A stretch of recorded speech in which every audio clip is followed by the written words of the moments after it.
What's up, y'all? Welcome back to another Fish the Moment live stream. Really excited today to answer some subscribers' questions from my comments over the last couple of months, and also live with some of the people who are in the live stream right now. So if you're watching back this video on YouTube after I posted it, I'm just going to give some channel updates here for about 10 minutes, and so if you're interested about some new events that are coming up for Fish the Moment, as well as some other projects I'm working on, then definitely just stay tuned. But if you are just here for the questions, to hear some comments, answers, things like that, just skip ahead to about the 10-minute mark in this video, and I'll be getting into the questions. You'll see a list of comments come up, and so again, if you're just here for the fishing content and not as much for the channel updates, then skip ahead to the 10-minute mark. But other than that, really excited to see everyone on the stream tonight. We got all the regulars in here. We got Butch, Michael, Eric, Timo, PK, Herb, Kelly, not Herb Kelly, but Herb, and then Kelly, and then Roger, Kid Iraq, JT, let's see here, Tire Smoke, No Hat. They say I have hair. I do have hair. I actually got a haircut for the first time in like 2 months. Actually took some time to not just fish and do my business. I actually decided to get my hair cut. This is my corporate cut from when I was working with Nielsen, trying to get my corporate look going. So decided to switch it up today, no hat. But Johnny has hair, mind blown. That's funny. But no, I do have hair. And so really excited, though, to answer y'all's questions tonight. And so basically, see here, Realistic Fishing says, happy to be here for the live stream. Awesome. So basically what we're going to be doing on the stream today is I have a list of questions from you guys that you've asked in my comments from over the last month and a half. And I've compiled those into a list, picked the best questions, and I'm going to spend about 30 minutes going through those. And then after we go through those questions for about 30 minutes, I'm actually going to switch over and do some live Q&A. And so if you guys want your questions answered, the best thing to do is to put @FishTheMoment and then put a bunch of question marks at the end of your response. And JT, give us some examples here in the comments, because I know that he'll know what's going on. And so definitely leave a comment with @FishTheMoment and a bunch of question marks. And then those are the questions I'm going to go back and answer. And so feel free to leave a question for the Q&A at any point in the stream. But I'm definitely going to be asking for a lot of questions at about the 35-minute mark into the stream. Before that, I'm just going to answer as many comments as I can, more like a seminar format. I know a lot of guys like that, so I'm going to do a mix of the actual just prepared content and then the live commentary to your questions. So hopefully everyone is at least a little bit happy from that. So anyways, a couple things that JT says, example, @FishTheMoment, how do I make more memes of you? That is a question for you. Where is your cap? Everyone's freaking out about my no hat today. I have it right over here, but I'm going to go, just to switch it up, I'm going to go with a no hat. A couple things I'm working on too, guys, just some channel updates. First thing, actually, let me transition over here. I want to show you a couple things that's going on with the channel.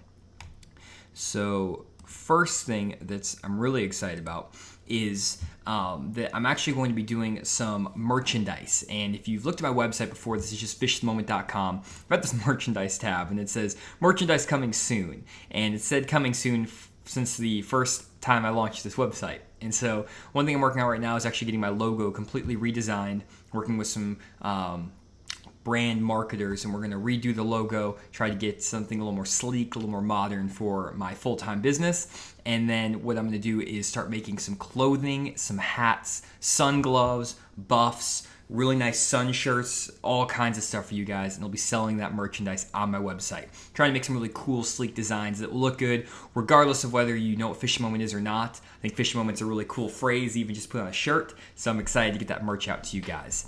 A couple ideas too I've had, just so you guys can see here. I have some t-shirt designs. A couple designs here that I really have kind of been excited about is one, if you kind of just take a look at this design overall, is an image from my down imaging, and I have a couple different color schemes for this, and it has some bait, it has some brush piles that are loaded with fish, and some of my best Sonar images, and we're going to get this on a shirt for you guys. Some different colors, things like that, and so I'm really excited to launch some of this apparel for you guys, with different shirts, cool designs, maybe have some memes on there from JT, things like that, like something like I love ditches, with a D. stuff like that. Those types of shirts. Some stuff that's a little funny, some stuff that's cool, like the graph images. So got a lot of ideas there, so I'm excited about that. And then just kind of going back to the website, have a couple other things that I'm really excited to announce. The first thing, if you go back to the main page, is if you look at the top of the website, you'll see that there is this Bass Camp tab. Bass Camp. What is Bass Camp? Well, Bass Camp is a new live event, I guess, part of my business that I'm starting up. It is a 2-day, 3-night fishing camp, which is basically an offshore fishing boot camp. And you may send your kids, or you may have gone when you were younger to like a camp for football or for baseball, things like that. But there's never a camp for fishing, like a boot camp. There's like Bass University, a few things like that. You can go in the classroom, but this is like summer camp. We're going to be on the lake. We're going to do on the water instruction. We're not just going to be sitting in the classroom all day, bored out of our minds. We're actually going to be getting on the lake and applying what we're talking about. And got a lot of really cool stuff on the website about Bass Camp. Spent a lot of time kind of coming up with a how-to or how it works. I got the pricing on here. Basically, it is $500 per boat, 2 people per boat, so that's $250 per person for 2 full days of instruction and another night of instruction. So that's a ton of instruction, both on the water, in the classroom, for $500, split up as $250 a person. You have to pay for room and board and stuff like that, but nothing crazy there. And I have a full itinerary on the website. So we have day 1, the debrief, what we'll talk about. We'll be in the classroom talking about the lake we're on, best places to fish, best baits to fish, sonar images, how to understand your graphs, all that stuff that you need to hit the ground running offshore. So it'll be a really awesome debrief that will get you prepped for what you need to do. Then we're going to actually go on the water and go on the lake. And so what I'll be doing is jumping in the boat for about 45 minutes with each boat. And right now these classes are limited to 6 boats only 6 boats per camp. So it's very limited demand or limited availability for this. Hopefully lots of demand and limited supply, but we have some limited supply, only 6 boats per camp. This will allow me to jump in the boat with everyone for about 45 minutes in the morning, 45 minutes in the afternoon, both days of the trip. So you're going to get about 3 hours of on the water time with me over the course of 2 days. And then when I'm not in the boat with you, what I'm basically going to be doing is being on a walkie-talkie, constantly communicating with you guys about the best areas, techniques, things like that. And what we'll do is we'll be on the lake fishing, applying what we've learned for 4 hours, come in, take a break, regroup, talk about what was working, what wasn't working, and all the boats will share information with each other. We'll be able to figure out and break down the lake way faster because we have 6 groups, 6 teams working together to figure out this lake. Then we'll go back out on the water, go out there, catch a bunch more fish, figure out the lake, and I'll have some stuff that I know is working before the trip or before the event as well. Then after the first day, or I guess the second day really, we'll have a debrief where we talk about, everyone will show exactly all the areas they caught their fish and all the areas they didn't catch their fish. We'll talk as a group of why you may have caught fish there, why we didn't catch fish there. We'll talk about some adjustments that we can make based on the weather conditions, time of day, things like that, to put more fish in the boat the next day. Then we'll go back out again for a second day of on the water application. We'll take a lunch break again, and then we'll have a 4-hour 3 bass tournament to wrap it up, to put everything you've learned to the test, and we'll have a small prize, and it'll just be a fun tournament. We'll share information throughout the entire thing still. If some team's crushing them on a deep diving crankbait, I'll be like, hey, Team 1 is crushing my deep diving crankbait. Everyone pick one up. And so, again, just for a little small prize, nothing crazy, but I'm excited to kind of get a little competition in there too, kind of put your new skills to test under pressure. So, really cool thing here for Bass Camp. I'm really excited about it. If you click to sign up, you'll see that the first Bass Camp is going to be in Raleigh, North Carolina, and it is September 6th, 7th, and 8th.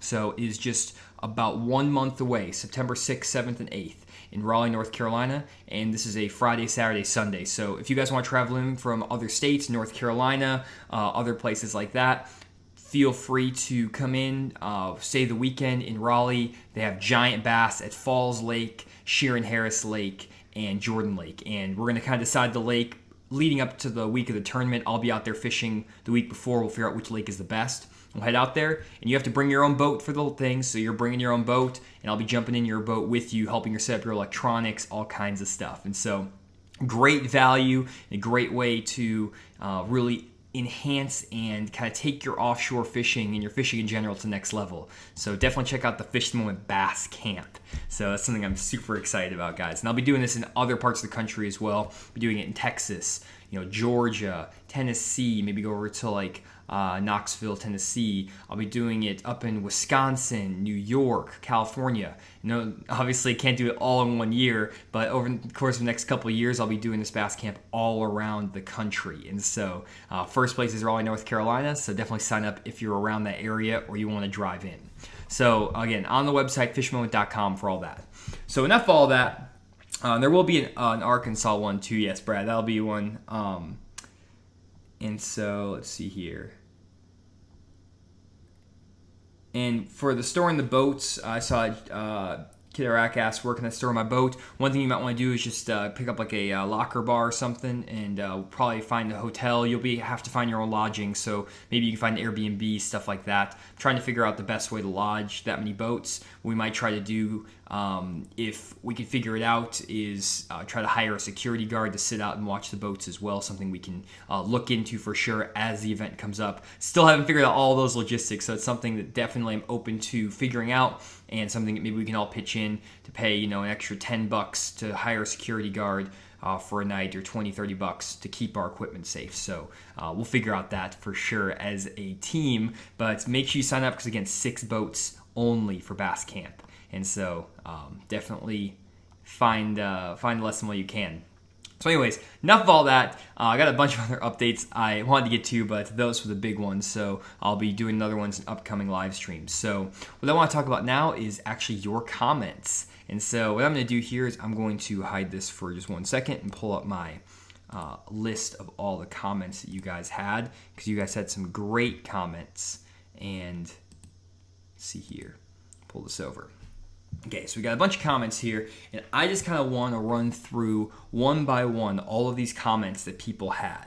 And basically what you can do is just read through the comments as you like. I'm going to basically just go one by one, answering all the comments, pulling up things I need off of like Tackle Warehouse, things like that as needed. So hopefully you guys will be able to get a pretty good answer to each question. And then again, live Q&A will start at about the 8:35, 8:40 Central Standard Time. So like 30-40 minutes into the stream, we'll do the live Q&A. So anyways, first question we got from Matt here. It was, so I struggle to gain confidence using swim jigs, but love throwing a spinnerbait. Do you just make the switch when the grass is thicker, or are there other factors involved? Great question by Matt there. So one thing that I really like about a swim jig, and if I pull up real quick my, let's see here, I'm just going to do this really quick. I'm going to get this down to normal size so I can transition over here. I want to show you on Tackle Warehouse what's going on. So my go-to swim jig, and again, not sponsored by anyone, guys. With my stuff, I'm trying to stay not sponsored by any companies for as long as possible. Right now, my business is doing great, and so I don't have to worry about getting sponsorship from anybody. And so right now, the products I talk about are not sponsored by anyone. If I do get sponsorship, I'm going to disclose it in every single video. I'm going to say, this is sponsored, this is a sponsored opinion. I want to make sure you guys are aware of that. I know that's really important to you guys. So for now, I have no sponsors for my channel. The only company I'm working with through an affiliate link is through Tackle Warehouse, where if you buy stuff through their website, I get a small cut of the profit using the links and all of my stuff I have on my website, all that stuff. But they don't pay me to talk about a specific bait or anything like that. It's just use Tackle Warehouse. So that's all I have going on there, if you guys were curious. But I really like the Strike King Hack Attack heavy cover swim jig. I've been throwing it for years. And the reason I like a swim jig more than a spinnerbait in a lot of occasions is because with the swim jig, unlike a spinnerbait that you have to kind of just reel in and really work like a moving bait to get it to work, a swim jig a lot of times you can work it like a moving bait by popping your rod, lifting your rod up, moving that rod, and working it through grass, wood, stuff like that. But you can also pitch this jig around the grass. So if a fish misses it, you can pitch right back in there with the jig. Or when you're working into the edge of grass or something like that, you can kill the bait and let it sink down and shake it on the edge of the grass for 2 or 3 seconds. And so you get a lot more versatility from a swim jig than maybe even a buzz bait, things like that. And I saw some people making comments on my most recent video where I was catching swim jig fish, and they're like, I'm surprised you're not throwing a black buzz bait instead of the swim jig. And again, the reason I like the swim jig is it's more versatile. I can pitch it, fish it slow, I can fish it quick, and I always pair this with the striking rage craw on the back. I fish the black and blue color when I'm fishing dirty water, like less than 2 foot of visibility. More than 2 foot of visibility, I throw the bluegill pattern, again with like a green rage craw. Nothing crazy. I keep it very simple with my colors, guys. I'm colorblind, and I found that it doesn't really make that big of a difference if I throw like, bluegill versus blue craw versus candy craw. I think it's just another way for people, some of these companies, to take your money, to be honest, because I don't think that the fish can tell the difference between these 3 swim jigs at all. There's no way. Again, the chartreuse sexy shad versus the sexy shad versus the sexy blueback herring. All 3 of these colors to me are identical. This one has a little more chartreuse in it, but like these 2 colors, like there's not that big of a difference. Fish aren't going to notice that. So don't get too caught up in the colors, guys. Again, green pumpkin versus bluegill, not going to make that much of a difference. Just I like blue. The bluegill is a color I've thrown for a long time, so that's what I have confidence in. But don't worry about the colors, guys. It's really not that big of a deal. And I know there's going to be people in the comments like, "Are you serious? Are you serious?" But that's at least what I believe. So anyways, that is my answer to that question there. So let me go back over here to my comments here. Next one we got is from Ken. So Ken asks, hey bud, are you fizzing those bass? This is in response to my hair jig video where I was catching fish in 40 feet of water with a hair jig. And he says, if not, those fish don't survive being yanked up from deep water. And so definitely true, Ken, and appreciate the call out there. And basically what happens, guys, is with the fish in like 40, 50 feet of water, when they're brought up really quickly, it's kind of like when you go from a, over a mountain or something like that, or a big hill, your ears will pop when you change elevations. Same thing happens with the bass. Their bladders will expand, and they can die if you catch them too deep. And so what I use, which I don't really show it on camera too much just because it just kind of ruins the flow of the video. It's not the purpose of the video isn't to talk about fizzing fish. It's talk about like the hair jig and stuff. But I do have a Fizz Life Fizz needle I carry in my boat. I have like 4 or 5 of these things, and I always carry one with me. And basically what you can do is there's videos on how to fizz a fish, but basically you take this needle, you stick it down either in the fish's mouth or on the side, like 2 or 3 scales down from their dorsal fins. So there's a couple different ways you can do it. I do it through their mouth. I just go straight through, poke it through down the center of their mouth, and it will basically the air will come out. You have to do it while the fish are underwater. So you poke them, put them underwater, the air bubbles come out, and you're good to go. And that basically just relieves the pressure, lets those fish swim back down.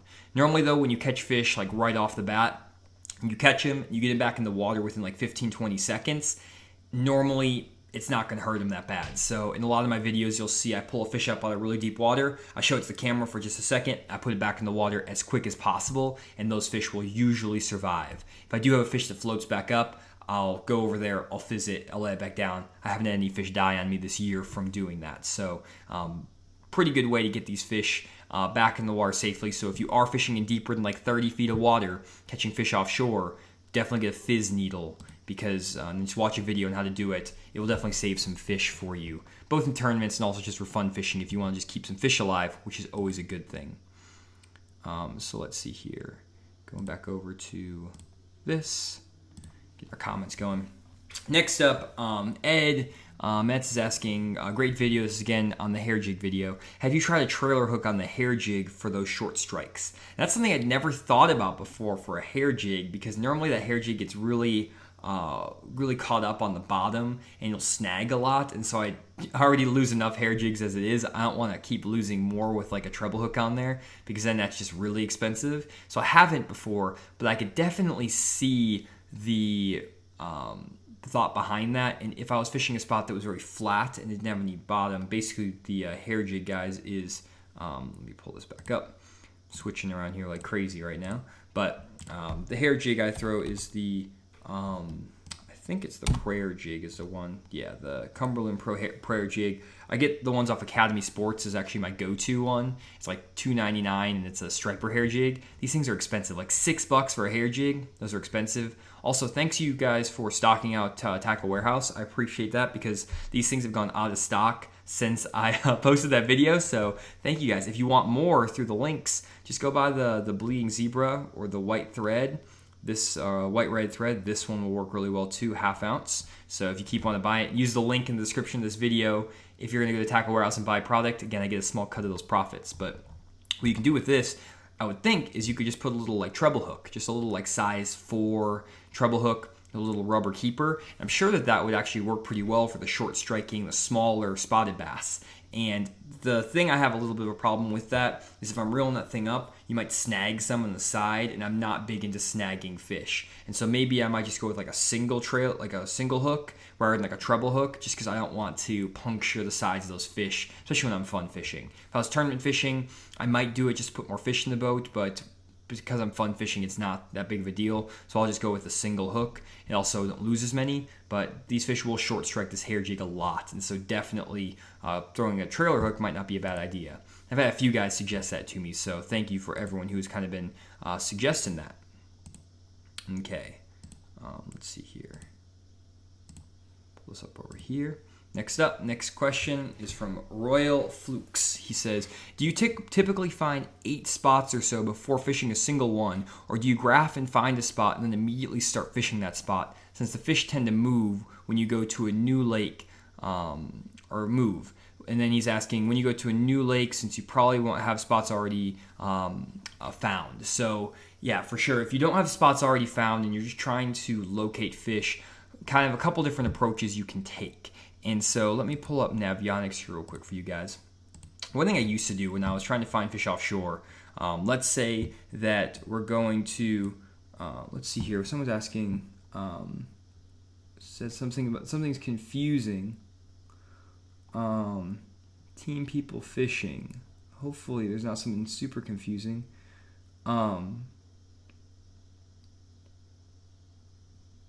Anyways, okay, well, hopefully this is not, I saw something that was confusing. Hopefully everything's okay. But anyways, there's a lot of questions coming in. People are saying you're good. Awesome. So, I'm going to be answering questions. I see all your questions coming in. They're awesome questions. I'm going to be answering all of them, so don't worry, guys. But going back to the comment before about how many spots do I pick out.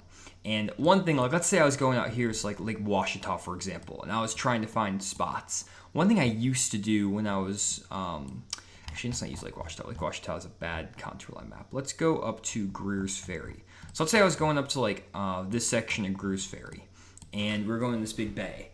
And a lot of times what I would do before I got to the lake is I would start like dropping specific waypoints. Boom, drop a waypoint here off this long point. I drop a waypoint off this. I drop a waypoint off this hump, off this point right here, off this area here. And I would drop all these little waypoints, and I would try to just like go fish the specific waypoints. I pick out like 8-9 spots here and just run to them and fish them. And that's what I used to do a lot when I was first learning to fish offshore. And what I found, honestly, is that really limits your, I guess, your scope of what you're looking at. Because a lot of guys I do map breakdowns for, I'll send them a map, or you can buy lake breakdowns on my website.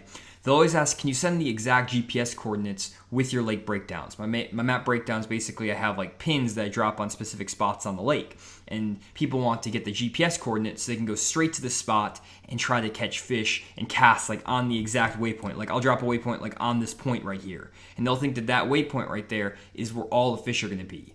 That's definitely not the case. I'm just saying that this point here in general is a good looking area. What I found is in general, these fish could set up all over this point, anywhere up on here at any given time, depending on weather, time of year, all kinds of stuff. Maybe there's a giant brush pile right here off this little subtle point that sticks out. Maybe there's a giant brush pile here or a big rock pile here. So this whole point here is potentially good. And so, one, I don't like to just kind of pick out 8 or 9 spots before I go to the lake and just try to graph for them, because a lot of times you'll just get tunnel vision. You'll see that waypoint there and you'll go straight to your waypoint and start graphing. And you may only graph like the tip of this point when all the fish are up here on top of the point. So instead what I do is I just go into a big cove, and kind of what I do on my Navionics that makes it really easy is I'll zoom all the way into the map, whether it's on my fish finder or it's on the web app here, and I'll zoom out 2 times. And sometimes I'll zoom out a 3rd time depending on the lake. So a 3rd time looks good here actually I'll zoom in 2 times because it's a little bit hard for you guys to see.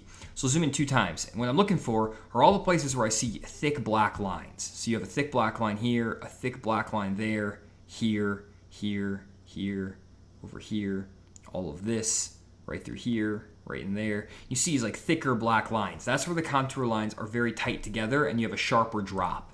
And basically what I do then is I say, okay, well, I know that these are the areas that have the nice sharp drops. I'm just going to roll into this pocket, and I'm just going to start graphing everything. And I'm going to graph all over this stuff. I'm going to graph for 2, 3, 4, 5 hours. And whenever I see fish on the graph, if I see them, like let's say I pull up on this point and there's some fish right there, I'm going to immediately stop, pull the boat around, and start fishing. So what I found is that sometimes groups of fish may pull up, for example, on this spot right here on this point. And they'll pull up and they will be just chewing like crazy. First hour of the morning, right on this spot. And then after the first hour of the morning, those fish will start to move off this spot, and they'll move maybe down the point here to deeper water, off the drop out here over the channel, maybe up here closer to the bluff end over here. They can just kind of reposition when that sun comes up. And so what I found is that if I go and I graph over spots, and I graph here, mark a fish, graph through here, spend like 2 hours graphing, and then come back and try to refish those areas, a lot of times those fish will not be in the same position I found them in. They may be over the channel, they may be somewhere else. And sometimes you can relocate those fish and it's fine.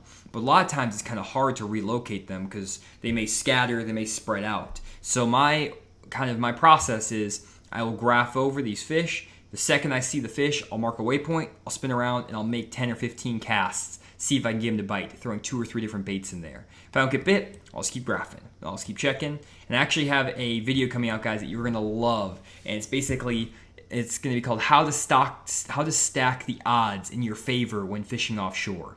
I'm going to talk to you about how you can actually break down a lake using probability to find more fish offshore. I know you guys like these systematic frameworks I put out, and so I'm trying to come up with more and more examples of easy ways for you guys to figure out, here are the list of factors that you need to look at, whether it's the main lake, the points, the ditches, grass, things like that. How do you take all the possible combinations of all those different factors, narrow it down so you only have to worry about maybe 20 or 30 factors, and then catch a bunch of fish? And so I'm going to talk about that in my upcoming video coming out this Friday. I'm doing a lot of PowerPoint work for that, which is funny because that's what I did for my old job. I'm making basically PowerPoints that I would present for Nielsen, where it's graphics and really visually appealing stuff. I'm doing it now for my business here. That was the thing I hated most about doing my first year of work at Nielsen was I'm just a PowerPoint. Well, you call it the PowerPoint B word, but basically that's what I was. I was the PowerPoint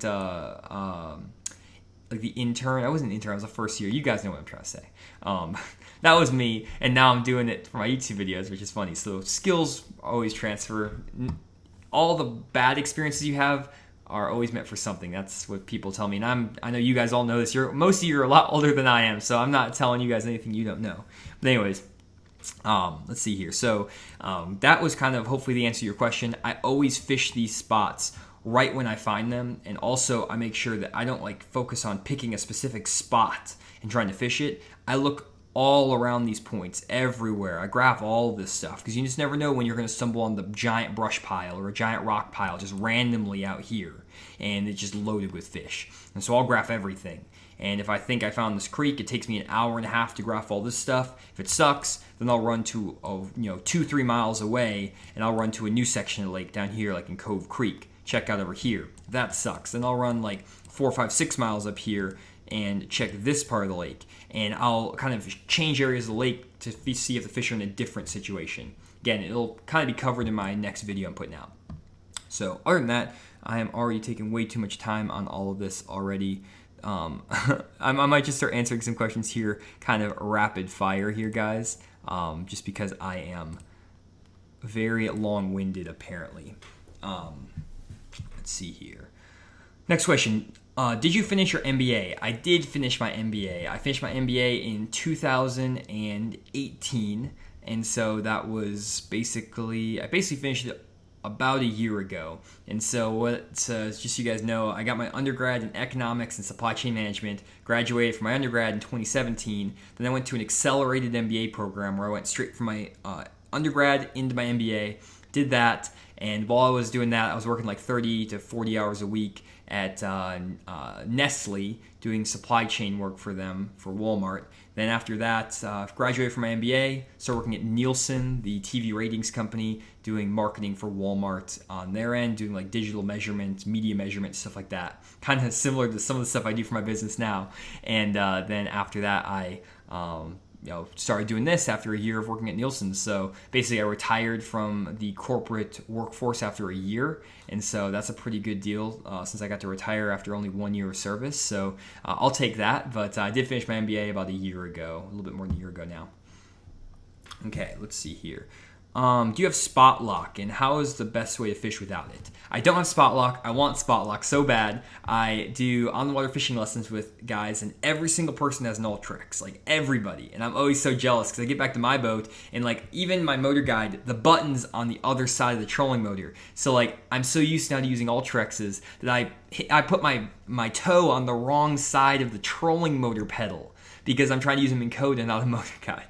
It's bad, but. And I sometimes find myself trying to hit spot lock on my boat and it's not there. But I have fished without spot lock for ever since I've been fishing offshore my whole life, and I am just used to it. The best thing I can recommend when you're fishing offshore without spot lock is always put the nose of your boat into the wind when you're fishing offshore. The worst thing that can happen is you catch a fish and your boat and the wind will blow your boat on top of the offshore structure you're fishing. So always put the nose of your boat into the wind, and then just mark a waypoint when you hook a fish. Instead of hitting spot lock, I always just mark the waypoint right when I hooked a fish. That way I know where my boat is right when I catch that fish. Best way to do it without the spot lock. Anyone wants to donate a spot lock trolling motor, an Ultrex trolling motor, I can send you my address, and that would be really appreciated. But I'm not sure that anyone would be that generous. But maybe there's some companies looking out there for me. But anyways, I'm just joking, guys. You guys don't need to send me anything like that. That's crazy. Okay, so Kyle Laporte, he asks, how far are your spots from each other most of the time that you plan on fishing? Say you only find two in an area, then you have to go a couple miles or something like that. What do you normally do? So what I've found is that depending on the water clarity, the time of year, stuff like that. I'll give you an example. I'll go to Lake Dardanelle because that is a lake that I fish a lot of tournaments on. Go over here. And Kenny says, get sponsored. It's funny because people are like, we don't want you to get sponsored. We don't want you to sell out. And then, but people are like, oh, just get sponsored. So I don't really know what the right path is there. I agree with you, Kenny. I would like to get sponsored at some point. But I know that you guys like it when I'm not sponsored by products. So just let me know what you think in the comments here. Sponsorship, yes, no. I know most people get it, but a lot of people are like, man, you're selling out. I hate when you're pitching products because we know it's sponsored. And I get both sides of the argument, so don't really know what to do with that one. But anyways, Lake Dardanelle. Going through here. So a lot of times when I'm fishing Lake Dardanelle, I actually find that I'll catch a lot of my fish offshore in different parts of the lake. A lot of times I'll catch fish down here in Illinois Bayou, down on the lower end of the lake. This is kind of where a lot of the tournaments launch out of, and there's a lot of good fish here. Other times I might find them here in Delaware Bay, where I found them this last couple weeks here on Lake Dardanelle, and there's a few fish offshore out here right now.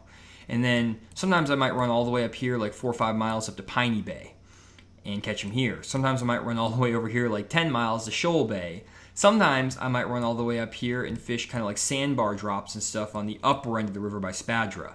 And there's certain times of the year when I actually may run all the way up to some creeks way up here, way up the river. And so kind of just depends. A lot of times what I'll do is, if I only have a limited amount of time to fish, I will just kind of try to stay within about maybe 3-4 miles of the boat ramp, so that way I can run several areas, and then maybe hopefully find like a couple areas here in Delaware, maybe an area in Dardanelle Bay, and then a couple areas here in the bayou. And if I'm not having that much practice time, that really narrows down the lake. It makes it more manageable in practice. But if I have like 3 or 4 days of practice, my preference is to actually try to find some fish way up the lake that people aren't really messing with, and maybe try to find a spot that's like 30 miles up the river, try to catch some fish up here, and then run back down the lake and maybe stop in at Shoal Bay, Piney, Delaware, Dardanelle Bay, and the Bayou, and just kind of like maybe I have a spot up here where I can catch a limit for 15 pounds way up the river. Then on my way down, I can sneak into Shoal, fish one drop that I think is good, sneak into Piney, fish a drop that's good, fish Delaware, fish a drop that's good. This is when I'm fishing a lot. If you're like a local and you know a bunch of spots or you have history, you can do this. I can't do this on a lot of the lakes. I can do it on Dardanelle because I fished this lake a lot in the summertime and other times of the year, but if I'm not fishing in the summertime out here, I really just stick on the lower end of the lake because I just don't have that much experience on this lake other than the summer. So hopefully that answers the question. Man, we are almost already at the live Q&A section. That is scary. So let me just rip through these questions really quick, guys, and then we'll jump to live Q&A because I want to honor my schedule here, but I am way too long-winded. I was very optimistic with the number of questions that I laid out. Okay, let's see here. Could you use some videos of you fishing tournaments? Yes, I can definitely do that. I used to fish a lot of tournaments. I fished over 150 tournaments in my life since I was 9 years old. Mentioned that a couple different times, probably more than you guys. You probably are like, we know. We've heard like 10 times now. So I fished a lot of tournaments in my life. I kind of got away from tournaments because to do my lessons, my videos and stuff, I like to be able to give up all my areas. I don't really like to hide anything from you guys ever. So like if I'm catching fish in an area, I tell you about it. You can go fish it tomorrow. I could care less. I would publish all my waypoints on my GPS and send them to you guys if I thought it would help you. It would not help you. Don't worry. I've got waypoints for people before. It's just a nightmare and it doesn't help. It's better to find your own fish, I can guarantee you. So it would just be a detriment a lot of times to do that, especially because some of those waypoints only work at certain times of year in certain conditions. I know that. You guys wouldn't. It would just be a nightmare. So hopefully you guys can take what I'm showing you, though, and I show you everything. And so if I was fishing tournaments, it would be way harder for me to do that because if I gave up a spot where I was catching 19 pounds, I would need that for the tournament so I can go catch them in the tournament to make the video, but then I'm holding back information from you guys. That's my dilemma with fishing tournaments. But I do want to make some tournaments videos in the future. I'm thinking about maybe next year, maybe doing switching from like the instruction to tournaments for like 6 months, and I would just post the videos after the tournaments. That way I'm done with those spots. It doesn't matter, and that'll be good. So I'm going to try that and see maybe next year in the summer, in June, do that through the end of the year, maybe fish a whole tournament circuit. So we'll see. By the way, thank you, Bruce, for the $30 super chat. Always want to support what you do is very helpful. Thank you so much, Bruce. Appreciate that. And Daniel, how's it going, man? Let's see here. And then Mike says, great video. Still have a question. With your 2D down scan, how do you know how far behind the boat your fish finder is showing? That's a question that I'm going to answer in some upcoming videos. It's videos I want to make really soon. It's like basic guides to down imaging, 2D sonar, and side imaging. And I'm going to actually go up my boat with traffic cones in a parking lot and explain it all. It's super easy. I know I've mentioned this potentially a couple times before, but I'm definitely going to do this here in the next couple weeks as I kind of get my schedule under control. I booked way more lessons than I probably should have. I got a little bit over eager when I first started, opened up all these spots. Now I don't have time to like make videos hardly at all. My schedule is now clearing up after like September. Now I have a lot of videos I want to make for you guys. So all that stuff is coming soon. Let's see here. Fish On, he asked a good question. He said, it sounds like you need to make the perfect cast on a very small spot to catch fish, and it seems like it's kind of lucky. So do you intentionally try different angles to find the specific cast? And for sure, Fish On, like there is a lot of luck a lot of times in offshore fishing. For example, if you're going through here and you're fishing a spot on Lake Dardanelle, I'll show you one of the spots I've been catching them on. It was a spot right here off in the back of Delaware Bay, and there was a tiny little shell bed like right there that the fish was setting up on. There was muck grass all over this point, and there was a shell bed right there. And I pulled in here because I saw the contour lines, and I'm like, I'm just going to check this out. And I just started fishing it. I didn't even graph the spot before fishing it. That's something I do on Dardanelle a lot. So I'll just fish instead of graph because these ledges are like 4 or 5 feet deep. And I knew there were some shell beds in some of the places in here, but I never actually fished the spot before. I actually think I graphed it before I knew there was some shell around it, so I think that's probably why I think I had a waypoint there, I think from like years ago. But anyways, pulled up, and there was one cast that those fish were on, and I had to make one particular cast, and I just kind of got lucky that I happened to throw my crankbait across that spot when the fish were there at the right time with the perfect angle to catch those fish. And a lot of times, if you're making enough casts and you're covering it with a good angle, you come in here, you make your casts at a proper angle, you can cover the whole ledge with your casts, and if those fish are there and they're going to bite, a lot of times it just takes your first cast in there to get those fish to bite. But there is a little bit of luck to it, and so that's why fishing is challenging, because you may cast 5 feet to the right or 5 feet to the left of a spot where you can catch 25 pounds, and you miss that cast by 5 feet. Or maybe that one cast that you cast right on the perfect spot, you backlash your reel, and you're like, oh crap, and you drift 20 feet down the way, you start casting again, and you miss that 20-foot or 20-yard stretch that had all the fish on it. So that's just fishing, and that's can't really do anything about that. But as long as you're hitting enough areas and stacking the odds, hopefully, if you follow my video that I'm talking about in a little bit, hopefully you can figure that out. But yeah, it is a little bit of luck. But man, there's a bunch of other questions, and I want to roll through these really fast, but I also want to get to your questions as well. So let me just roll. I'm just going to give yes/no answers to these, even if I can't. Let's see here. Dwayne says, do you take the moon phase as a factor of when to catch fish? I do take the moon phase into account, though I'm not as much of an expert on that, so I didn't really talk about it in the one video he's commented on. So for now, I'm learning more about the moon phase to figure out exactly how it affects the offshore bass, and I'll get back to you guys on that. Kyle says, basically, you just need good electronics. Pros have the money and the sponsors have the best you can buy. It's a world of difference between what the pros have and what most of us can afford. Offshore fishing is all about being able to see what the bottom is doing. So definitely agree that having better electronics makes it easier to find fish. But just so you guys know, I found fish with a Humminbird 798 that I would put in the back of my boat, and I would spin that thing around and look at it in the front of my boat and then spin it back around and graph over. It had 2D sonar only, and I caught tons of fish offshore with that thing. I also go out a lot with guys, and they have like the Lowrance Hook 7 units. They're like $500, 400, maybe even $300. They have down imaging and 2D sonar. We're able to find tons of fish offshore with just the down imaging from a Hook 7. 7-inch screen, small budget graph. We're able to find a ton of good fish offshore.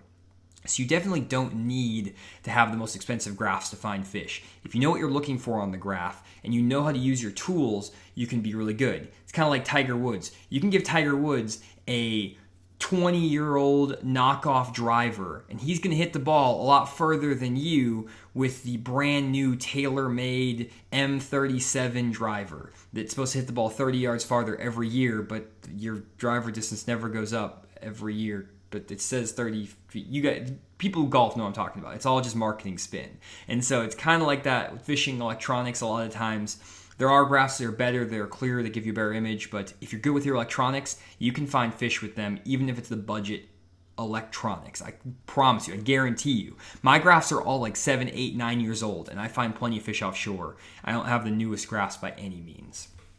Do you fish the ledge, up the ledge, or down the ledge? I fish from deep water to shallow water in the summertime. So if we go over here, I'm not going slow on this, I apologize, guys. Here's a ledge right here. In the summertime, I fish from deep water to shallow water and reel it back. In the winter, I fish from shallow water to deep water and reel it back. Because in the summertime, the fish are coming from the banks, from where they spawn, out to deep water. And I'm bringing my bait in the summertime with the fish's migration route. So my boat's here, bringing the bait with the fish, and then it's reversed in the winter. Fish are coming from deep water to the spawning flats, and so I'll put my boat here and intercept them coming this way. Hopefully that makes sense. I'm trying to rocket through some stuff here. A couple more questions. Oh my gosh, there's so many. Okay, I'm gonna hold off here. I will answer these questions in my next Q&A. So apologize if I didn't get to your comment if you saw it there. But I'm gonna jump over and actually do some stuff for you guys who are here live, and I'll probably stay an extra like 10-15 minutes just to make sure I get everyone's questions answered. But let me jump over here now. I'm gonna start reading the comments, which is going to be a nightmare as always. So bear with me, guys, as always, as I'm reading through these comments. I'm gonna have to skim through them, and I'm always really good at butchering everything as I'm reading through these comments. So So let's see here. I'm just going to stick to the at fish the moment ones. Let's see here. Because that's the ones that are the easiest to see. So if you don't have an at fish the moment that popped up like kind of red or orange there, type it again now if you want your question answered. Just at fish the moment and a bunch of question marks, and I will be able to see it. So Anthony says, when are you coming out here to North Carolina? I'll be there from September 6th through September 14th. I have bass camp, plus I have the on the water fishing lessons available one-on-one that you can do with me as well in your boat. At fish moment, how do I tell the difference between catfish and bass? Please check. Okay, yep. How do I tell the difference between catfish and bass? That's actually kind of a tricky question. I found that it's a little bit difficult sometimes to tell the difference between them. I found that catfish will look like bass a lot of times. I catch a lot of catfish on my deep diving crankbaits. One thing I found is that you just kind of have to fish for them. And if you start catching them and they're catfish, they're catfish. If they're bass, they're bass. Not the easiest way.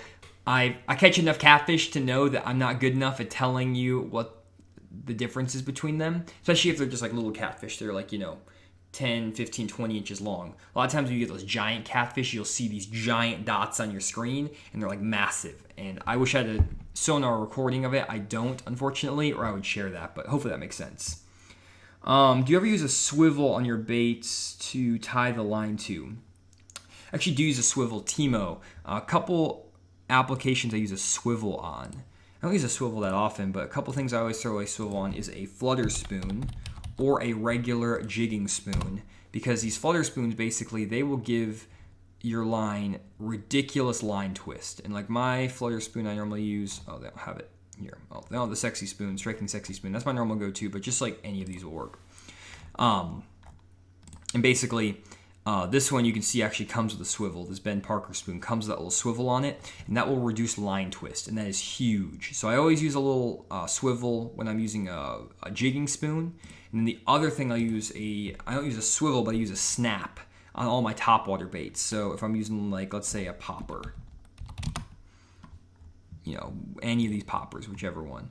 If I always put a little snap on there. This one actually looks like it comes with a little O-ring on it, but I like that because then it gives it a little more freedom of movement rather than tying straight to the line tie. It gives it a little bit of extra movement, a little bit extra action. So hopefully that makes sense.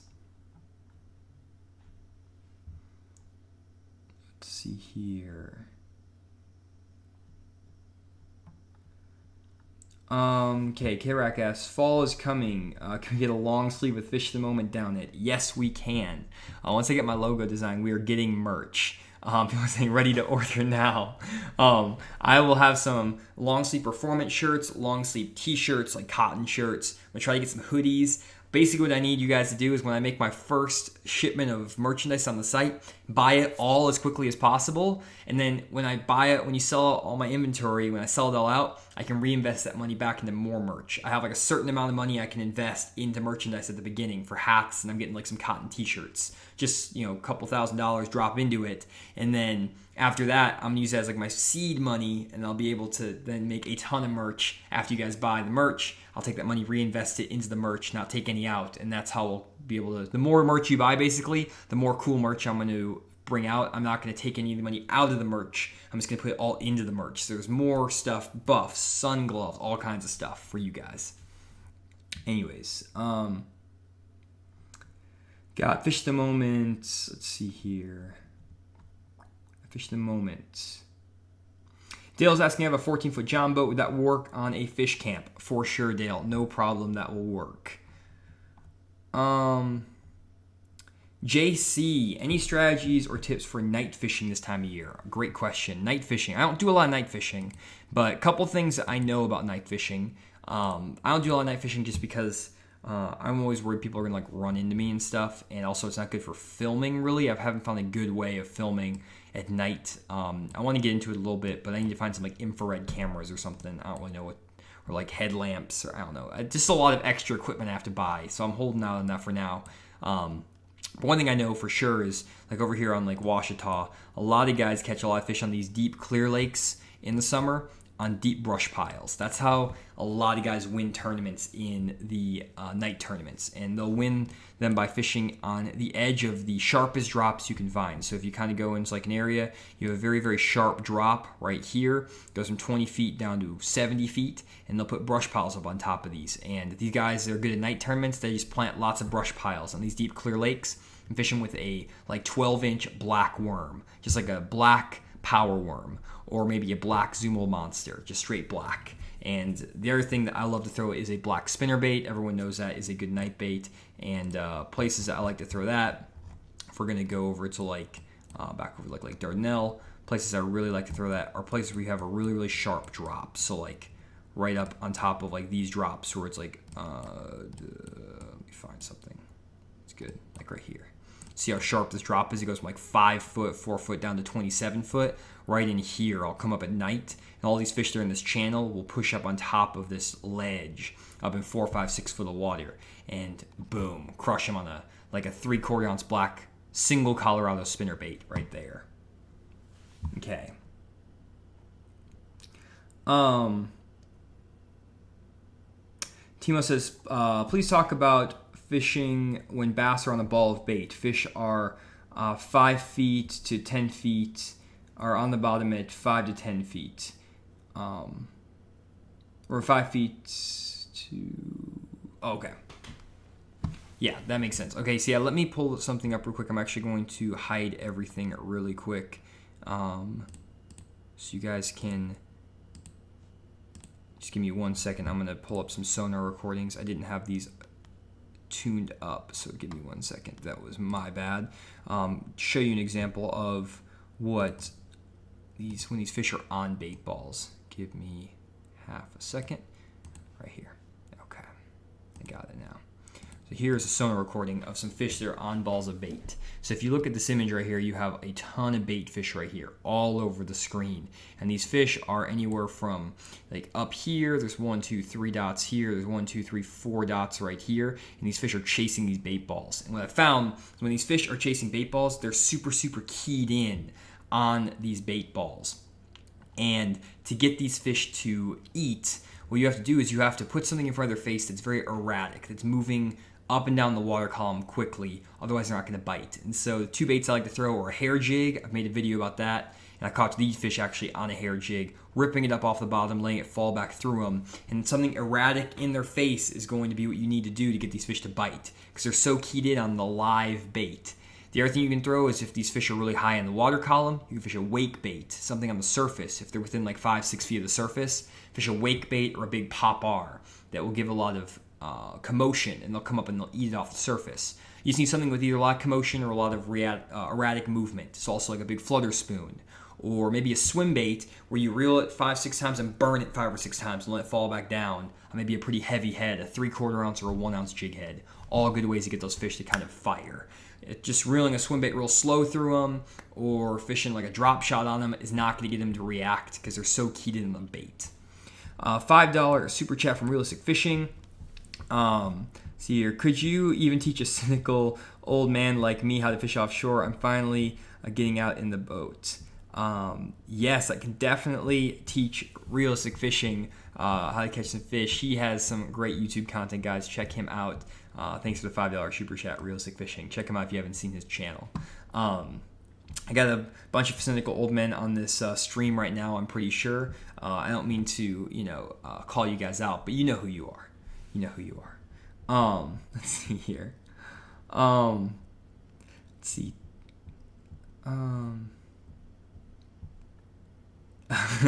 Team People Fishing, you're incredibly helpful at Fish the Moment. I'll stop being disruptive in class.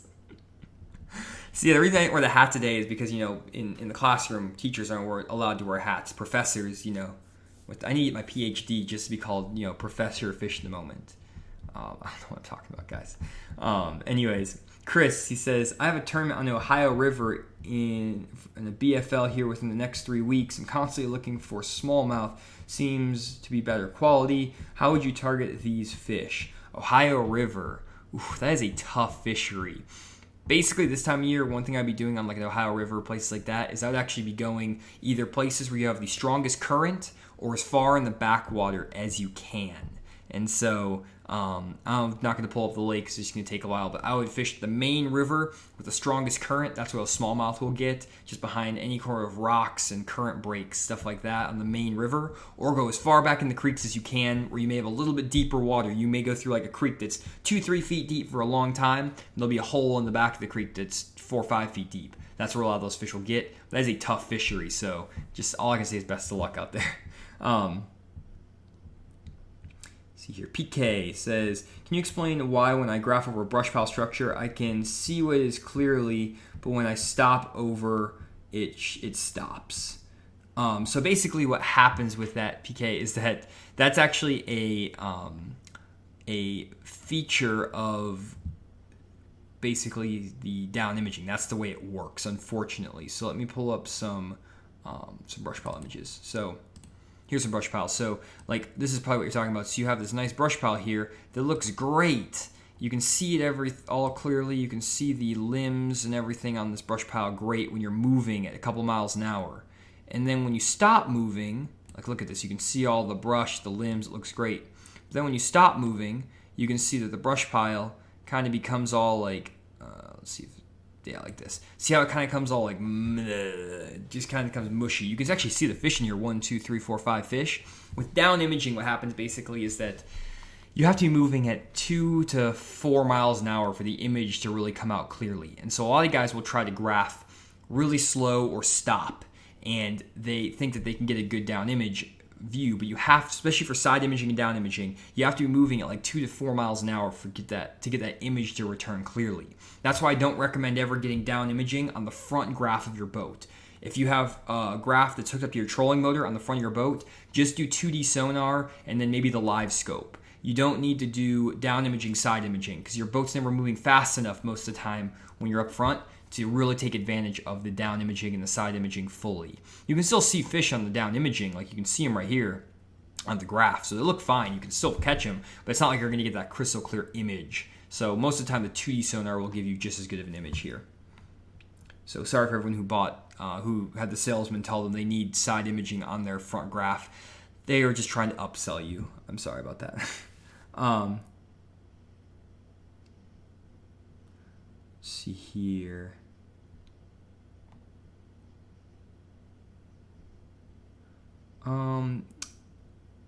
Dallas asking, Fish Moment, you're going to come to Rayburn this fall. I'm hoping, that's my goal. I'm going to see how this bass camp, how much the bass camp takes out of me and everything in September in Raleigh, but I'm hoping to do another bass camp in maybe the first week in November on Rayburn. That's kind of my goal. If I can get that set up, I'm still trying to figure out all the logistics for bass camp for then. But right after that bass camp, if it works, I'm going to book lessons at Rayburn and open up bass camp there. So definitely stay tuned for that. Michael Seacrest with the $14.99 super chat. He says, my lake has a ton of docks. Does this affect offshore number of bass? And would you pick docks only near creek channels? So normally the dock bite won't have having a lot of docks up shallow won't really affect the offshore bite a ton. For example, there's actually the Forest Wood Cup is coming out on Lake Hamilton, which I actually tried to do a video out there for you guys where I was going to prep or show like a precursor to the Forest Wood Cup, and the fishing was awful. They actually had like the local sticks out there. They had Spencer Sheffield, a few other guys who were really good fish out there, and they did terrible the same day I was out there. And I caught a couple fish up shallow on like a buzz bait, and I caught a couple fish around like brush piles around boat docks. But the boat traffic out on Hamilton is terrible, and this lake is tiny. But enough of that. So basically, look at this lake. There's a ton of docks here, and really, I find that in the summertime, a lot of these fish will stay shallow, so like 20% of your fish will stay shallow, and these docks are great cover for those fish. But on any other lake, I mean, there's also going to be laydowns, there's going to be brim beds, there's going to be bushes, so all those things are just as good as shallow cover as the boat docks. And so if you have clear water and you have deep water, there's still going to be a good population of fish that move deep and move offshore. And so it won't affect it too much, really, if you have clear water. Now, if you have really muddy water, dirty water, then yes, those fish more of the fish will stay on the docks than not. But for example, there's a couple different lakes like Neely Henry Lake and Logan Martin that have a ton of docks on them. And see if I can actually, I don't know if I'm good enough to pull up Neely Henry or Logan Martin from, did I do it? Is this Logan Martin? That's Lay Lake. Where's Logan Martin? I thought that was, oh, guys, I'm so good. I can just pull up, I can't believe I just I'm just going to zoom in and pull up Logan Martin.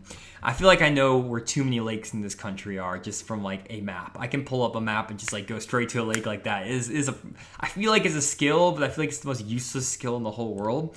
But anyways, Logan Martin, this lake has a ton of docks on it. It also has a really good offshore bite. In some years, the dock bite is really, really good up shallow. You can just crush him up shallow. And then sometimes you just, the lake is clearer. Maybe there's a little bit less muddy water coming through, less rain. That will push more fish offshore onto the offshore ledges and the points and all kinds of stuff like this stuff out here, all these offshore points and drops. And when they had the Bassmaster Classics back here in like 1993, 94, 92, somewhere in there, they were catching a lot of fish. A lot of guys were catching them in the docks. Like one year they caught them all the fish were caught in the docks. The next year, all the fish were caught offshore. And so it kind of depends, but I wouldn't say the docks have a huge impact on the offshore bite. It's more the water conditions, water clarity, time of year, stuff like that. Anyways, PK with the $9.99 super chat. Thank you guys. Appreciate the $9.99. Not really sure why you guys don't run up to 10, but let me know the psychology of that, because that's actually really fascinating with the $9.99. That's pretty funny, but I appreciate it either way. I think it's an interesting way to do it. Logan says, I read when you were 14 that you were sponsored by Strike King, Motor Guide, Triton, etc. Yeah, when I was younger, I was sponsored by like 12 different companies at one point. Lots of sponsors. And I used to fish a lot of tournaments, and I used to do like the fish tanks. I'm going to do, when I get to 50,000 subscribers, guys, I'm going to do a kind of like background of my fishing career, because that's kind of crazy what I did when I was younger. Even looking back on it, I was on the cover of a video game with like Jay Yellis, Luke Clausen, like really good pros who just won the Bassmaster Classic, and there was me there. It was weird. I used to be on TV a lot for fishing and a lot of sponsors, and now I don't have any sponsors because I kind of cut ties with most companies and just focused on my MBA and my life, and now I'm back in it, and it's just kind of weird to be back in it in the industry. So anyways, I'll make a video about that when I hit 50,000 subscribers. Let's see here. What else do we got here? Kendall, he's asking, do you believe the color of your boat makes a difference to the fish? I'm fishing offshore this weekend on the good school, and they seem to be spooked when sunny. They ate great cloudy. So Kendall, the color of the boat isn't going to affect the fish, how they bite. What's going to affect them with the sun is that those fish in the sun are going to be less active. They're going to be tighter to cover. They're going to pull up really tight to brush piles and stuff off the points. They're going to pull really close to cover, and you need to really slow down, fish a drop shot, fish a worm, really just like grind for them. When that cloud cover comes in, the fish are going to get more active. They'll pull up more on top of the ledges, on top of the drops, and catch them on moving baits, crankbaits, things like that. And so a lot of times, nothing to do with the boat. It's just the conditions of the day will impact how those fish feed. And I've made videos about this on other on most of my channels, like my 6 secrets to offshore fishing the pros don't want you to know. I talked about conditions in that video. So I don't think the boat has anything to do with it. My boat is white on the bottom, and I catch plenty of offshore fish, though it's not very clean, so it's more green than white. So maybe that is a thing. Let's see here. Kayak says 92 today, dropped to 60s, high of 60s tonight, then 87, partly cloudy. What do the bass do in this situation? So basically a cold front came through in the summertime. Basically what I find is when there's cold fronts in the summertime, a lot of times the bass will actually start feeding better up shallow, and the offshore bite might turn off just a tiny bit. Also, those fish are going to go tighter to cover. So the offshore fish that are out there are going to be a little bit less active, and they're going to get really tight to brush piles, rock piles, stuff like that. And then the fish up shallow might actually feed a little bit better with that cooler temperature. So something to kind of pay attention to there for sure. Just fish tighter to cover on those like front, when there's like a post-front condition any time of the year, but definitely in the summertime. Butch says, great job, Johnny. I've seen some guys run their graphs set up for saltwater. Is there any particular reason why my birds have that option in setup, but I couldn't tell the difference? And thanks for the $25 super chat, Butch. Appreciate that. So yeah, for the sonar with the saltwater, what basically they do with that is it will give a stronger return on your beam because you're going to be fishing in deeper water. So a lot of times guys will just set up the graph so that you get a stronger return. So for example, let me pull up this sonar image over here. Actually, let me pull up this other, just give me 1 second. I'm going to pull up this image. Where'd that go? Here we go. I'm going to pull up this. So what you'll find is that when you get this, there's going to be different hertz. There's like 455 kilohertz, there's 800 kilohertz. So for saltwater fishing, guys like the 800 kilohertz because they're going to be fishing in a lot deeper water.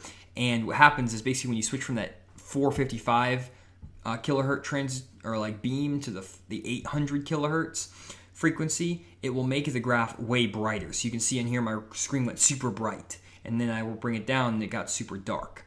And basically what happens is that you get a lot stronger return with the 850 or the 800. And so what you can do is you can just drop your sensitivity down to like, I guess 3 or 4 out of 20 to get the same image as you will with the 455 transducer. But there's no reason to run the 800 kilohertz transducer because it's just too bright. It's just too much for the graph. So you don't want it to like be blown out like this. You want the image to be pretty dark in general. That way you can easily pick out the fish here, the bait. You don't have all of this, like here you can just see everything is popping, which, you can see the fish pretty well here, but everything is popping. All the debris in the water, all the bait, everything. When you turn that transducer down, what you'll find is that only the fish really are popping, which is good for your finding fish.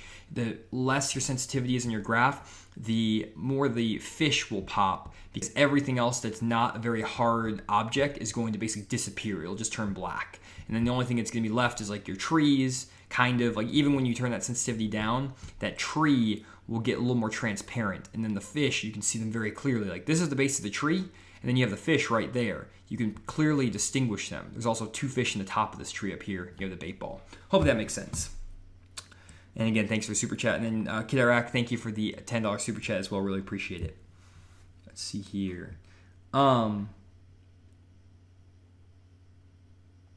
S-Ray says, how do you deal with the boat symbol on my maps not facing the actual direction your boat is facing? That is one of my... I wasn't even showing the thing. I'm sorry, guys. That was dumb. I completely botched that. Sorry, Butch. This is the thing. When the 800 is going to be when it's really bright like this, and it's all washed out. This is the 800 kilohertz. And this is the 455. When you take it back down, it'll be a lot darker. So you want the darker image. Dots are very there. I apologize. It's already an hour into the stream. I'm missing transitions. You guys know. After about an hour of talking straight, my productivity and my efficiency just kind of drop a little bit. There's probably studies done on this, but I don't know how the guys who play like video games, they'll stream for like 5 hours straight. I guess they're just playing video games and just kind of like talking about like, man, I just shot that guy. I don't know. Maybe it's easier, but doing instruction and thinking on my feet for an hour straight drains me, guys. You have no idea. But I'm heading to the lake tomorrow though, so I have something to look forward to. At least I'm not doing the live stream, talking all night, and then have to go to work in the morning. So I know some of you guys have to do that. I apologize. I get to go to the lake. It's like a vacation for me every single day. But anyways. Let's see here what other people are saying. Oh man, there's so many comments. I'm trying to get through everybody. I'm probably gonna go for about another 8 minutes here, and I have to jump off here. But anyways, let's see here what we got here. So we had a question from Clemson. I did not see it though. I apologize, missed that. Thor asks, can you do a smallmouth bass video? Yes, I'm gonna try to do a smallmouth bass video. When I go up north at some point here next year and try to do some smallmouth stuff. I don't do a lot of smallmouth fishing, honestly. I used to when I was younger, when I grew up in Wisconsin. I don't much anymore, so I don't know how much of an expert I'll be on smallmouth. I can give some pretty good advice. I think I'm pretty good, but I'm not nearly as good as I am on like largemouth and spotted bass. Johnny, what's your favorite reel for deep cranking? I have a new favorite reel, guys. You guys know, if you watch my recent videos, I love the Abu Garcia Black Max. and that thing is so good. I use the Black Max now. I have like 4 of them now. I'm replacing all my old, super old Quantum reels, but there is this Black Max winch. Oh, they don't even have it. Okay, 1 second here. We're gonna do a Google search. This is not a good idea on the live stream. Max winch. I don't know what's gonna show up here, guys. This is not a good idea. Okay, this is not gonna work. Abu Garcia. You guys, we're in the danger zone right here. Oh man. Okay, here we go. Here we got Walmart's got him. This is where I got it. I got it at Walmart. $59. Abu Garcia Black Max winch. This thing is a beast. It's a 5:4 gear ratio reel, and I saw one at Walmart the other day, and I was like, I gotta pick this up. And that thing, you can grind those crankbaits back with that low gear ratio, and I can fire that bait like really far. I can throw it further, almost to my old Quantum reels that I've used for years. So they are good.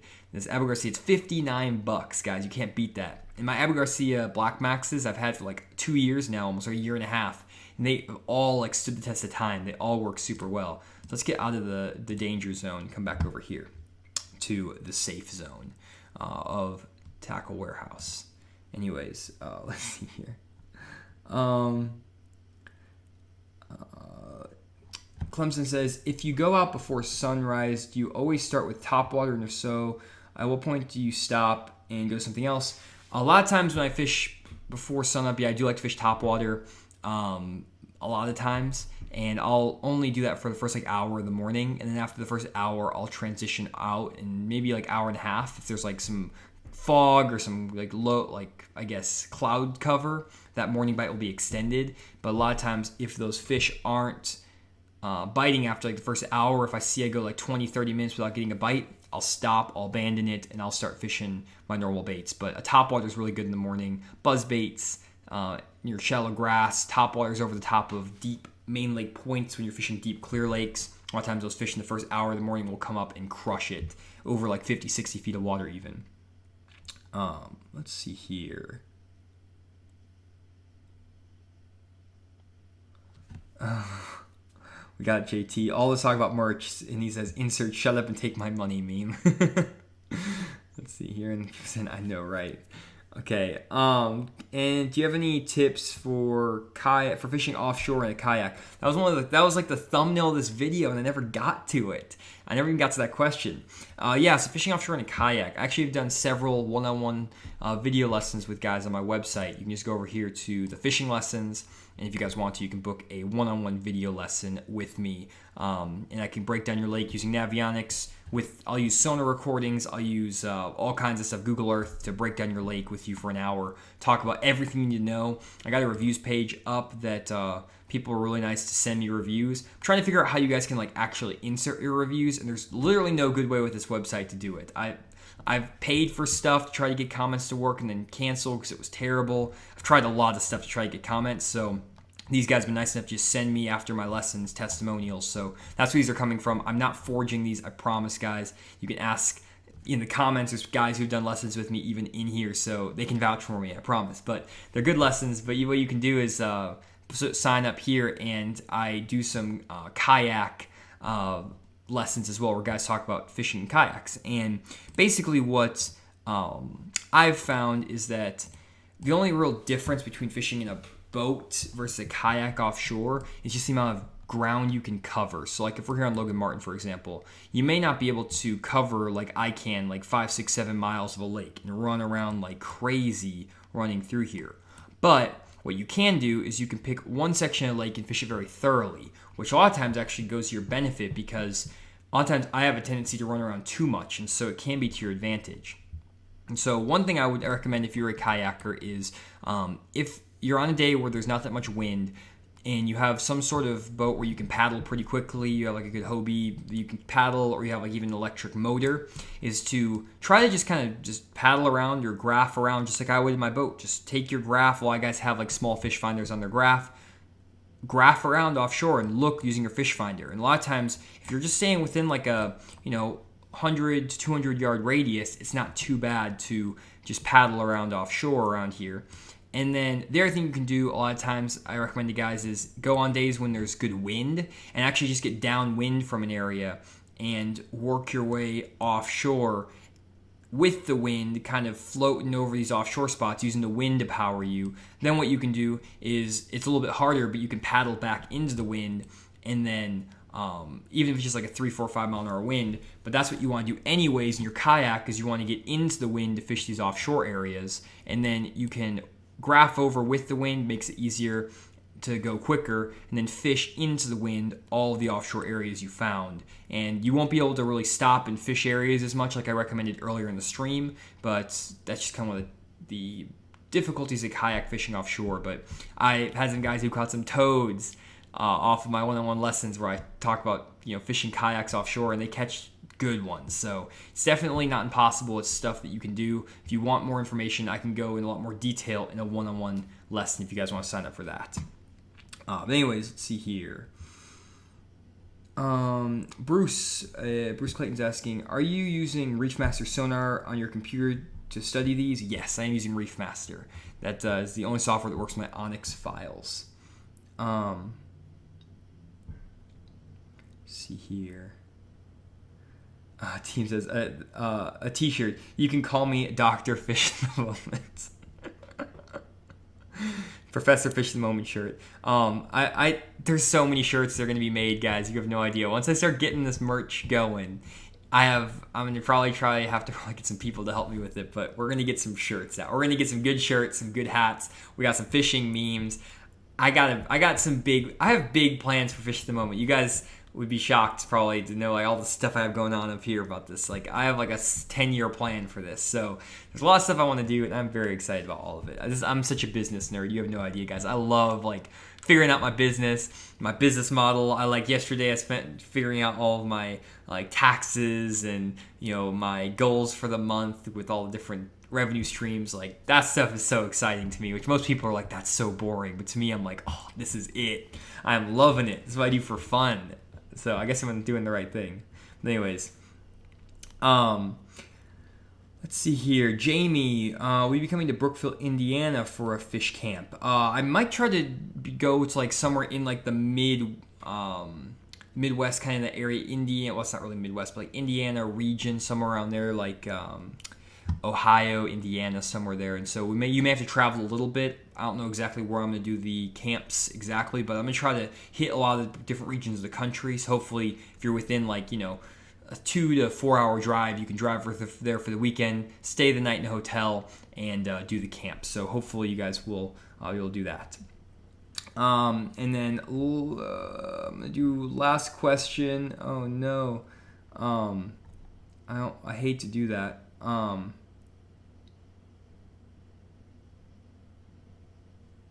See here, Brad Dunn did ask something.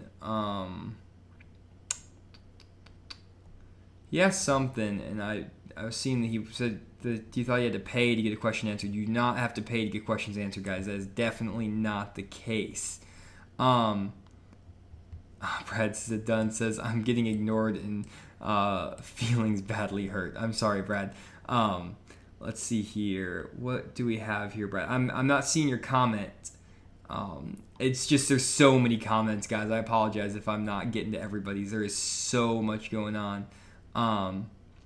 Brad's asking, I need help on my graphs. Brad, best way to do it, better than doing a super chat now, is just to book a one-on-one video lesson. I can help you with your graphs over the one-on-one video lesson. Easiest way to do it. I can talk about your settings. I can explain how everything works, all that stuff, even over a one-on-one video lesson over Google Hangout. So go to my website, fishmoment.com, and book one of those. It's the best way to do it if you want that. People want blooper reels. I can definitely do that. And people are saying change the overlay. I apologize about that. Let's see here. Looks like there's so many questions, guys. One thing I'm really excited about is a Black Max giveaway. I can afford a Black Max giveaway, Michael. That I can definitely do. So I need to jump off, though. I'm heading to the lake early tomorrow morning, heading to Table Rock Lake, prepping for an on-the-water fishing lesson out there on Friday, and then I'm going to hopefully get some footage and get some videos out to you guys. I have another video dropping Friday. I'm going to try to get my video content a little more consistent going forward, though these first couple months have been crazy. And so kind of my goal is to do 2 big videos. My videos take me like 10 hours a piece to edit, guys. Like, there's a lot of guys. One thing is, let me know. I know that like Tactical Bassin, you guys love Tactical Bassin, and they make really good bait videos. And their videos are literally them in the boat, one cut, one take, just holding up lures. And I could make those videos in about 45 minutes. And I could sit in the boat and I could talk. I could do the exact same thing that they're doing and talk about all the nitty gritties of the baits. I just know that content's already out there, so I don't want to duplicate it. But if there's some content, if that's something you guys would like me to do, I can do that. It would save me a ton of time because my videos literally take 10 hours to make, every single one of them. That's why it takes me so long to put out videos. But it's because I'm trying to put a lot of extra detail and stuff that no one's doing in those videos. So if you're in the comments here, leave a comment, or also just, let me know. Let me know in the comments if you want me to make videos like that, because I can put a third video out. If it's just me sitting in the boat holding up baits and saying this is the best bait here, this is the best bait here, and that's it, or just me just randomly fishing and just going down the bank and just showing myself catching fish, I can do that as well. That's not the type of videos I'm really that passionate about making, but if that helps me get out more content to you guys too, I can definitely do that. So let me know in the comments what you guys think there. And I am going to have 1 live stream a week, 2 main channel videos, hopefully every single week going forward, like the big, big production videos. And Clint, I did see, we do have a lesson on stocking on Saturday. I did not miss you. Butch says, no. Okay, different types of content would be good. Review lures so people are keep doing you. I have multiple sources of info and different ways of explaining it. Okay, don't do that. Keep teaching. Okay, good. I will not change it then. No bait videos. Okay, cool. That's what I don't want to do bait videos. I just know the Tactical Bassin gets so many views on their videos, and it's crazy. Like, it's good content, don't get me wrong. But the amount of editing they put into it is like, they put in 3 videos a week. They probably edit for 10 minutes and just make the videos and post them. And it's like, man, I could save myself so much time if I could do that. But I like the videos I make. The reason I put in the extra production quality and syncing audio and bringing graphics and all that stuff, because that's the videos I wanted to watch when I was younger. That's what I'm passionate about watching. So I'm making content that I would want to watch when I was learning when I was 12, 13, 14 years old. Even now, content, I wish someone else made content like me, because I could watch and learn from them. Because I'm hoping that my content is useful to professional anglers just as much as it is for the new anglers, because some of my content I can show, here's how I'm catching them, and a pro might say, oh, I didn't know you could catch them using that technique, or I haven't thought about fishing that way. And so that's kind of my goal, is to make my content accessible to every level of fishermen. So anyways, hope you guys let's see here.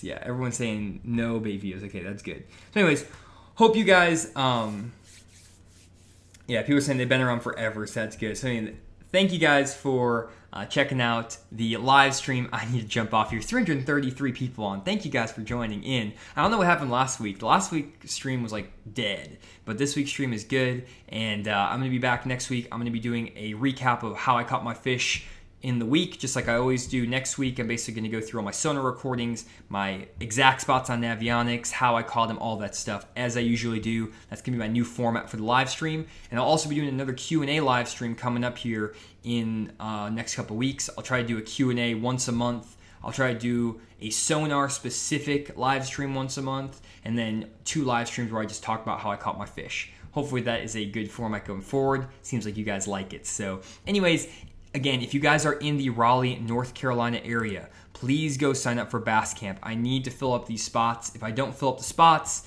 I'm going to be in trouble because I'm traveling all the way out there, and I need to get these 6 boats filled because I'm already going. I am going to Bass Camp, and if we get 4 boats, that's fine. If we get 1 boat, we'll have to figure out what that means, because that is a lot of work for not much return for me. So I need to figure out how that works, but I need to get the 6 boats. So please sign up for Bass Camp. I'm only going to be doing 4 of these a year. So, and I might not be coming back to North Carolina or that area for 4 or 5 years. So if you guys are interested, please sign up. I'm putting a lot of work into it, getting a lot of time invested into getting really good in-classroom materials, and also figuring out how we can make the on-the-water segment as impactful as possible. And so one thing I can guarantee is you will become a better offshore fisherman if you go through the Bass Camp. And again, it's $250 per person, so $500 per boat.